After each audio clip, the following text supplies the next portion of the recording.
Okay, in this third part of section 4 of chapter 3, we're looking at more difficult logarithmic equations. And you may remember that in a previous video, in fact, in I think 2 previous videos, I talked about the idea of how you can solve logarithmic equations that the variable is in the log expression.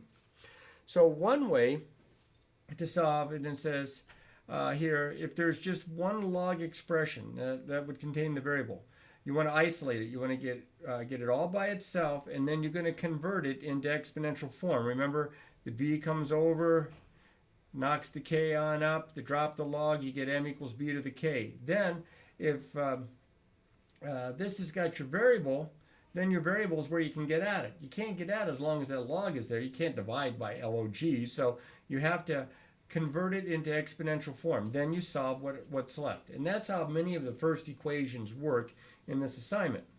The second way to do it, and there's not too many that are like this. In fact, I think there's maybe just, is there just one? No, there's 3, okay? In which what you want to do is you get the log of something equals the log of something else. You set the two somethings equal to one another. This is a equivalence property that we have with logarithms. Log base a of m equals log base a of n if and only if m equals n. So if I can get to the point where I have log of something equals the log of something else, I set the two somethings equal to one another and I solve that equation. Because that's where my variable is going to be. It's going to be somewhere in the expression for the logarithmic expression. So we're going to try some, but these are the 2 game plans here. All right. Directions say, solve the logarithmic equations algebraically, round the result to 3 decimal places. So you're going to want to have your calculator close by, because I don't think very many, if any of these things, come out evenly. I know there's at least one that does. All right, so for the first problem up, notice a single logarithmic expression, log base 10, common log. We want to use approach number 1. Remember what approach number 1 was?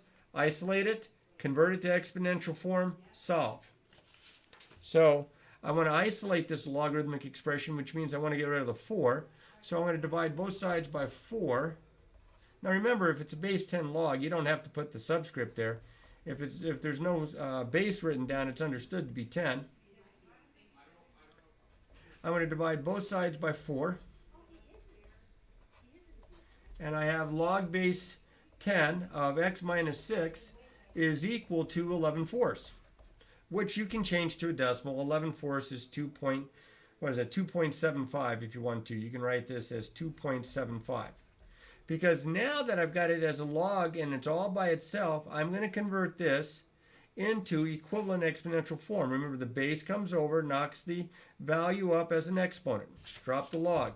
So this comes over, brings this up as an exponent. I get x minus 6 equals 10 to the 2.75. And then I'm going to add 6 to both sides. I'm going to solve the equation because now the logarithm is gone and I can get at my variable. So I'm going to add 6 to both sides. And then I'm going to have to get Mr. Calculator out and figure out what this mess turns out to be. So this will be approximately to 3 decimal places. I grab my calculator here. I'm going to take 10 raised to the 2.75. And then I'm going to go ahead and hit equals, and then I'm going to add 6 to it. And hit equals. And I get 568.341, it looks like, round down, 341. So 568.341. So that would be my answer to 3 decimal places. And believe it or not, that's about as straightforward as you can hope for in these kinds of problems. Now, on the next 2 problems, even though it's got a square root, you can get rid of that square root because you can remember that the square root is like a power. So I'm going to get rid of the square root on the first one on 89, but I'll do it with the square root on number 90 and show you that it'll work either way. In this one here, I can write this as the natural log of x plus 2 to the 1/2 power. Then I can take the exponent out in front. And that's that property that we were just talking about, but the other way around.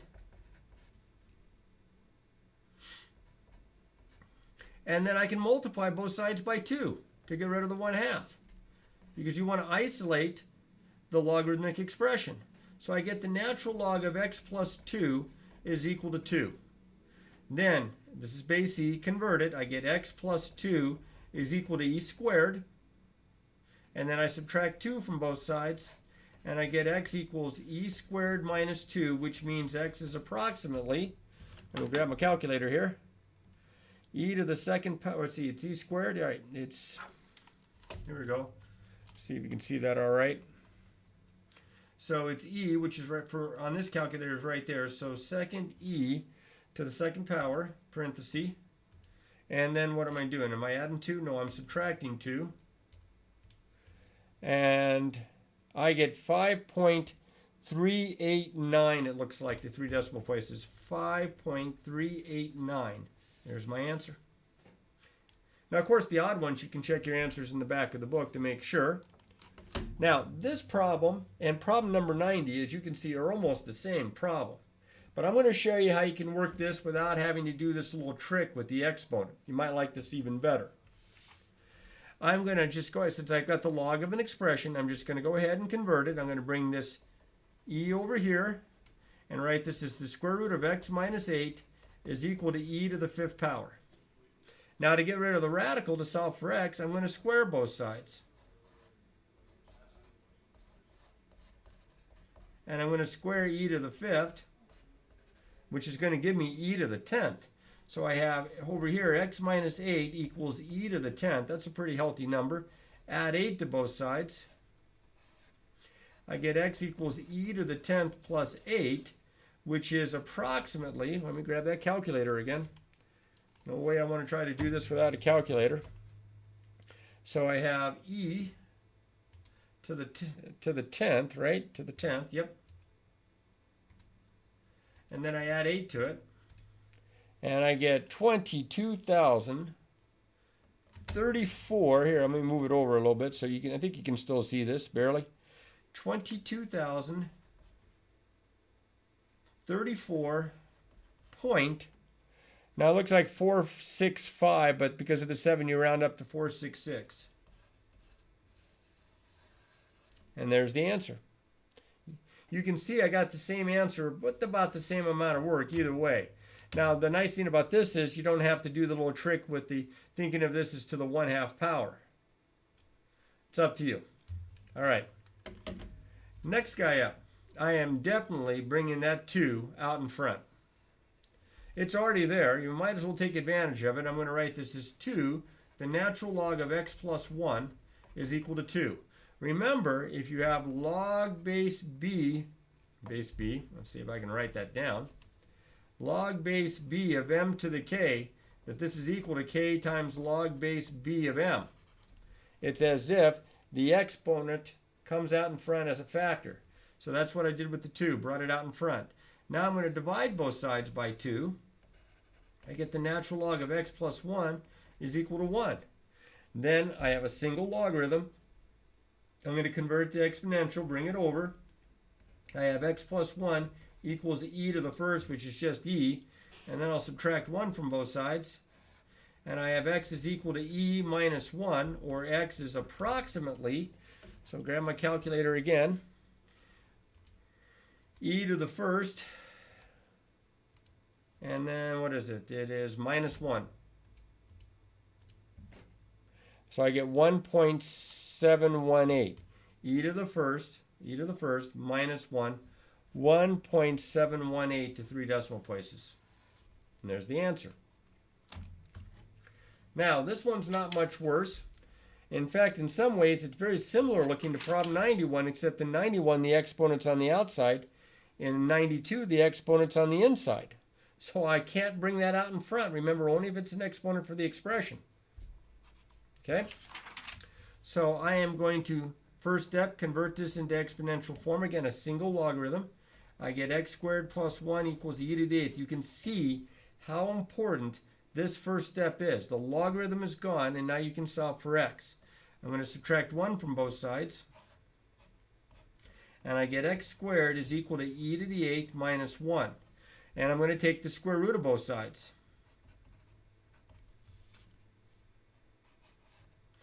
Now, you can only take the logarithm of a positive number. So when I solve for x, do I need to worry about it being negative? Well, maybe I would here in this example before, but not here. Because whatever the number is, I'm going to plug it in here and I'm going to square it, and that's going to make it positive, and then I'm going to add 1 to it, or non-negative, and then I'm going to add 1 to it. So I can have plus or minus this, whatever this mess is, e to the 8th minus 1. This is going to be a beast. So I'm going to get x is approximately plus or minus, let's see what I get here. Clear this out. I'm going to have the square root of e to the 8th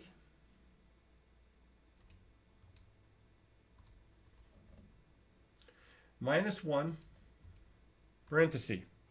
So that's the square root of all that, and I get 54.5889. So to 3 decimal places, I round up to 54.589.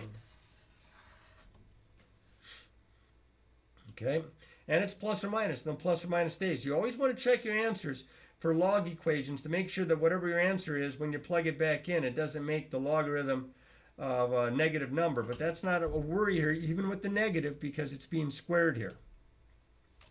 All right, now I probably should have mentioned it at the beginning, right after I taught the little lesson, but you should have tried these problems before you start watching this part of the video. If you're watching this part of the video, you've tried these problems. If not, you stop the video, you try the rest of the problems, and then you come back and watch the rest of this video if necessary. Now, in this example, there's not a single logarithm, so you think, oh, well, it's kind of like that second method, where I've got log of something equals log of something, but it's not second method because I've got a term here that is not a logarithm. So I've got a problem here. Fortunately for me, I can use my laws of logarithms. Now, see how it's subtraction? You have a property that says that if you have the log base a of m minus the log base a of n, that this is the log base a of m divided by n. That's the property I'm going to use. I'm going to use this property to write and condense this expression into a single logarithm. This is log base 4 of x divided by x minus 1, and that equals 1/2. Now I can convert it to equivalent exponential form, and I have x over x minus 1 is equal to 4 to the 1/2, and of course that's the square root of 4, so that's just 2. So that's just equal to 2. So now, to solve for x, there's a couple different approaches here. I'm going to go ahead and subtract 2 from both sides. I'm going to write x. Actually, I can get away with this. I can do this a little differently. I'm going to multiply both sides by the denominator. Now, you have to be careful of extraneous roots, but I can live with that. So I have x times x minus 1 is equal to x minus 1, I think I said x minus 1, times 2. See how I multiplied both sides by x minus 1. These cancel. I get x equals, and then over here, I have 2x minus 2. This is the one that comes out evenly. I'm going to subtract 2x from both sides. I get the opposite of x equals negative 2, so that means x is 2. And again, if you plug 2 in here and here, it comes out to be a positive amount in both logarithms. There we go for that guy. Now we get to the ones where we're going to have log of something equals log of something. Now if you look at the first two up here, you say, no, there's 3 logarithms. That's true, but on the left side of the first equation here, number 94, I can condense this by using this property. Log base a of m plus log base a of n is equal to log base a of m times n. This is one of the properties of logarithms that you had back, I think, as far back as section 2 in this chapter. So I'm going to condense this. I'm going to write this as log base 3 of x times x squared minus 8 equals log base 3 of 8x. Now they're both the same base. I have log of something equals log of something. So, and that's the case, I can just set the somethings equal to one another. I can set this part equal to this part. So I have x times x squared minus 8 is equal to 8x. I'll distribute. I get x cubed minus 8x equals 8x. I'm going to subtract 8x from both sides. It's a polynomial equation. Subtract 8x. This one looks kind of messy. And I get x cubed minus 16x equals 0. Well, if I'm lucky, it'll factor, and yes, it does. It has a GCF of x. And then the binomial in the parentheses, that's the difference of squares. That's x minus 4 times x plus 4. It looks like I'm going to get 3 answers here because I have 3 factors with variables. I set the x equal to 0. I set the x minus 4 equal to 0. I set the x plus 4 equal to 0. This one's solved. Here I'd have to add 4. I get x equals 4. Here I'd have to subtract 4. I get x equals negative 4. And it looks like 3 answers to my problem. But if you go back and take the first answer, 0, and plug it in here, or plug it in here, or plug it in here, you're going to get the log of either 0 or a negative number, and that's impossible. So that's extraneous. If I take negative 4 and plug it in here, not so much here, but these two, I'm going to get the log of a negative number. That's no good. But if I plug in positive 4, that'll be positive, that'll be positive, and that'll be positive, and there's my guy. That's my answer. So after you get your answer, especially if you get more than one, double check, plug back in to make sure it doesn't make any of the logarithms the logarithm of a negative number, which doesn't make sense. Can't take it's not how it's defined. Now this one is a little bit like the last one. I have 3 logarithms, and I'm going to condense these two over here by writing this as the natural log of x plus 5 is equal to the natural log of x minus 1 over x plus 1. Because it's a difference, I can write it as a quotient. Log of something equals log of something. Set the somethings equal. So I'll set x plus 5 equal to x minus 1 over x plus 1. Now this is a kind of a little bit of a stinky guy on this one, if I'm not mistaken. But we'll go ahead and solve this one out all the same. I'm going to multiply both sides by x plus 1, kind of like I did, I think it was on the other page, to get rid of the fraction. Yep, I multiplied by the denominator. I'm multiplying by the denominator x plus 1 on both sides. X plus 1 on the right, x plus 1 on the left. So I get x squared plus 6x plus 5 when I do FOIL. These cancel and I get x minus 1. I'm going to subtract x and I'm going to add 1 to both sides. Subtract x and add 1. And I get x squared plus 5x plus 6 is equal to 0. This factors to x plus 2 times x plus 3. So if I said x plus 2 equal to 0, or x plus 3 equal to 0, the zero product property, subtract 2 from both sides, I get x equals negative 2. Subtract 3 from both sides, I get x equals negative 3. Oh, especially with negatives, I definitely got to check. If I plug in negative 2, look what happens if I plug in negative 2 right there and right there. I get the log of negative 3 minus the log of negative 1. Can't happen. Look what happens if I plug negative 3 right in there and right in there. I get logs of negative numbers. Can't happen. No solution. Empty set, or no solution. All right, now these two were the only two so far where I used that little equivalence trick. Log of something equals log of something else, set the somethings equal to one another. Well, I got one more, and here he is, number 96. I'm going to rewrite this. See how it's subtraction? See how everything's logarithms? I'm going to write this as the quotient of x plus 1 over x minus 2. Then I'm going to set the expressions equal to one another. I'm going to set the somethings equal to one another, as I keep saying. And I get x squared plus 1 over, x plus 1 over x minus 2 equals x squared. If it helps, put the x squared over 1 and cross multiply. I get x squared times x minus 2 is equal to x plus 1. X to the third minus 2x squared equals x plus 1. If I subtract x and subtract 1, I get x to the third minus 2x squared minus x minus 1 equals 0. Now, if the last one was a stinker, this one is a stinker to the second degree, because you've got a cubic and it doesn't factor. You can't use grouping here. And if you try the rational root or the rational zero theorem, that P over Q thing from the last chapter, it doesn't work either. So your only bet, believe it or not, is to graph the equation on your calculator, and you see this right here, and you see that's right there. And when I get the graph now, I've already graphed this in advance, and then I had to zoom it in. It crosses the x-axis at 1 point. So there's only one answer. There's only going to be x equals approximately one answer here. And as it turned out, I really lucked out because after I zoomed in, and there it is, you can see, look what happens when I push trace here. Oh, it changed.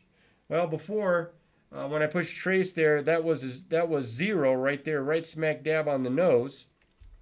So I had the exact answer, which I would have to probably now zoom in a couple of times. But using your calculator, you get 2.553. Now, the problem with this one is that if you don't have your calculator handy, you're not going to be able to solve this one. You're going to get stuck right here.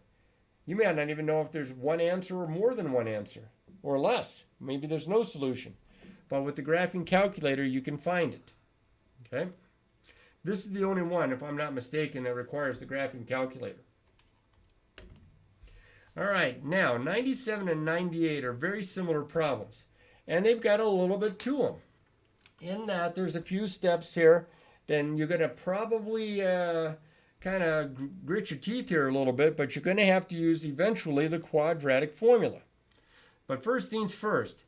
See how I have these two terms with logarithms, but this one doesn't? So I want to condense these. I'm going to write this as, now I think in the book they had 10s here, but I dropped the 10s because common logs don't have to have the 10 down.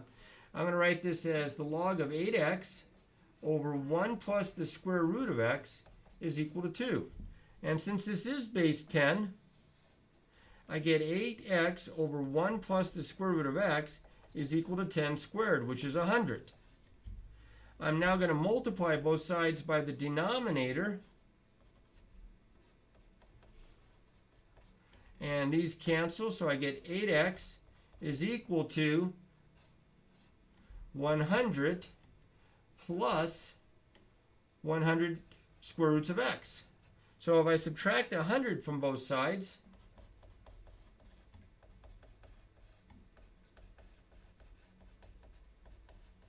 these cancel.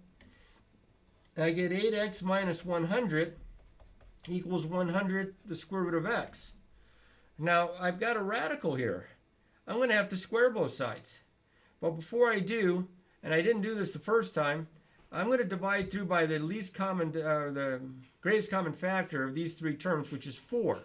So the numbers will be a little smaller. So if I divide through by 4, I get 2x minus 25 equals 25 the square root of x. So now I'm going to square both sides to get rid of the radical. You've done this back in your algebra days. I get 4x squared minus, what's that going to be, 100x plus 625. Remember, you've got to do FOIL here. You don't just square the first and last terms. You have to do FOIL. First, outer, inner, last. Okay? On the right side, I square both factors, and I get 625 times x. Now, I'm going to subtract 625 from both sides, 625x from both sides. And I get 4x squared minus 725x. Did I do that right? I subtract the 100? Yes, I did. Plus 625 equals 0. And so I checked the discriminant to see if this would work, to see if it would factor, because if the discriminant's a perfect square, remember the discriminant is the b squared minus 4ac. Here's your a, here's your b, here's your c. I have, in parentheses, 725, oh, I'm going to clear, hang on. In parentheses, negative 725 squared. That's the b squared minus 4 times a, which is 4, so that's 16 times 625. And I get 51, 56, 25. Pretty good sized number there. Well, I don't know if that's a perfect square. I know some perfect squares, but I don't know any of them that big. So the only way to check for sure is to take the square root of it. So I'm just going to raise it to the 0.5 power, because that's the square root. And it does not come out evenly. I get 718 point a bunch of stuff. So this is definitely going to have to be solved with the quadratic formula. X equals the opposite of b plus or minus, now I've already figured out the square root of all that. That's my number there, 718.070 divided by 2 times a, which is 8. So you can see if it's plus, it's going to be positive, and if it's minus, it's going to be positive, but it's going to be a much smaller positive. When I did this the first time, and I'm going to let you punch it out on your calculator, I got 180.384, and I also got 0.866. Now I went and plugged 0.866 back into the original problem, and it's okay because that's positive and that's positive, but it's extraneous because I squared both sides and it's not going to work. So you can toss this one out and keep this one. I plugged this one in and it worked. Now if you had to do that on a quiz, they better give you ample time because that's a dilly of a problem. And on top of that, problem number 98 is very similar. Problem number 98, you can see the similarity in the looks of it. I'm going to write this as the log base 4 of 4x, oh gosh, almost wrote this as a product. It's a minus here, so it's a quotient. 4x all over 12 plus the square root of x equals 2. All right, now I can go ahead and convert it in exponential form. I have 4x all over 12 plus the square root of x is equal to 4 to the second power, or 16. I can multiply both sides by the denominator. Yikes. And over here I'll have to distribute, but over here these cancel. I get 4x is equal to, see, 16 times 12 is 192 plus 16 the square root of x. I'm going to subtract 192 from both sides because I want to isolate the term with the radical, because I'm going to have to square both sides to get rid of the radical. So I have 4x minus 192 is equal to 16 the square root of x. And kind of like I did with the other example, I noticed that all these numbers are divisible by 4. So if I divide both sides by 4 every term, I get x minus, so it's at 48 equals 4 square roots of x. So now I'm going to square both sides. I get x squared minus 96x, yikes, plus 48 times 48. I can't remember what I got the first time I did this one. Let's see if I have it written down somewhere there, or did I already forget about how to do this one? Let's see.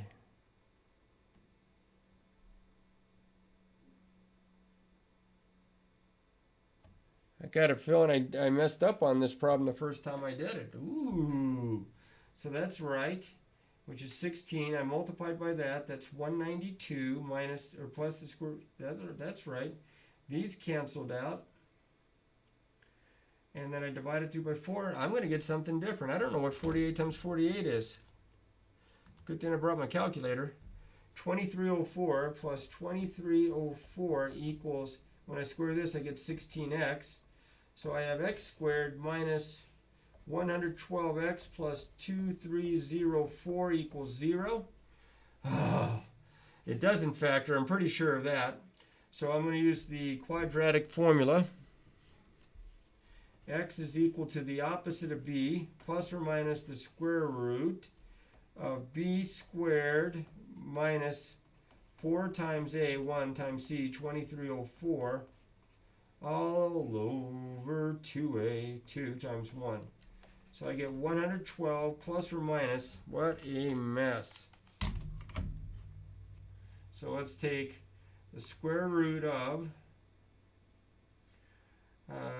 negative 112 squared minus 4 times 2304 parenthesis, and this is 57.689 to 3 decimal places. Hopefully you can see that. And that's all over 2. So whether it's a plus or a minus, I get 2 answers here. X equals, let's see. I thought I checked this one too. I thought I got the right answer on this one. I guess I didn't. I hate when I do dumb stuff. So let's see, 112 plus 57.689 divided by 2. I get 84.845, and then I'll do the minus here. 112 minus 57.689 divided by 2, and I get 27.156. Now, I haven't done it, and this is an even numbered problem, so the answer's not in the back, but you're supposed to go back and check this. If I had to take a guess, I'd say it's probably the bigger answer, the bigger number. But I don't know for sure. And if I cross that out, you're kind of hoping that I guessed right. But you would want to plug back into here and see if it makes it true. What did I get the first time? I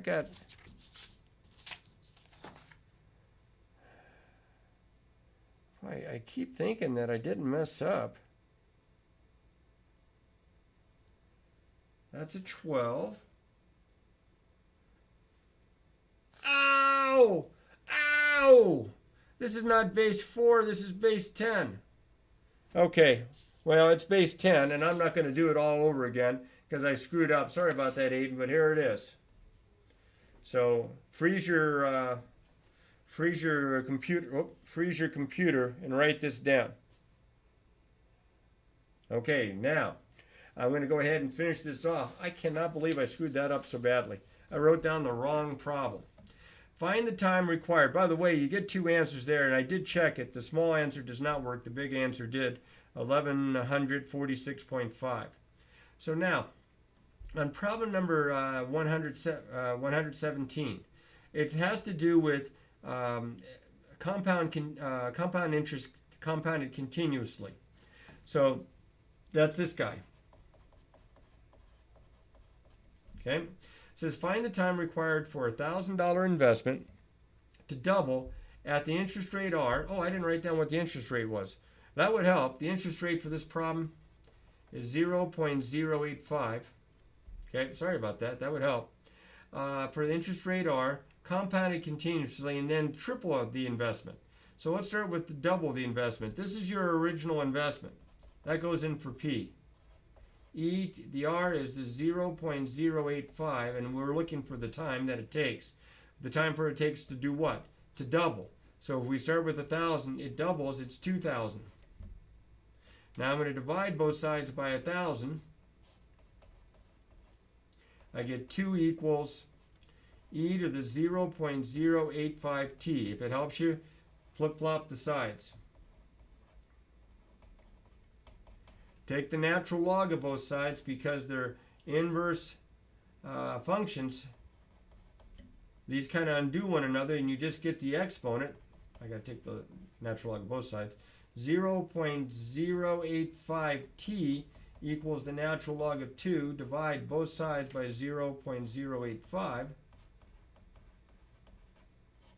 And I get t is equal to, now I did this before, the natural log of 2 divided by 0.085 turns out to be 8.155. And in the back of the book, they round it to the nearest tenth. I didn't see that in the directions. So it would take 8.2 years to double the investment.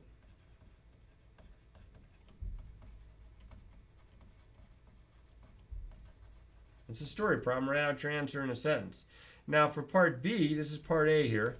For part B, it works almost the same way, only we're going to triple the investment. So here, instead of 2,000, I'm going to put 3,000. Everything else is exactly the same. I divide by 1,000, both sides, because I want to isolate the exponential expression. I get 3 this time equals e to the 0.085t. I'm going to flip-flop the sides. Take the natural log of both sides. And of course, the natural log of e to a power is just that power. It's one of those properties that you're going to use again and again and again. Divide both sides by 0.085. And when I did this earlier today, I got 12.925. So almost 13 years to triple the money.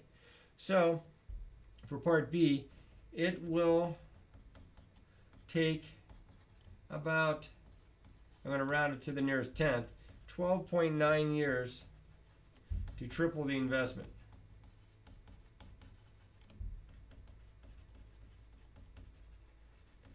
All right, well, other than messing up problem number 98 by writing it down wrong, here it is again, by the way, in case you didn't get it the first time and don't want to scan back for it.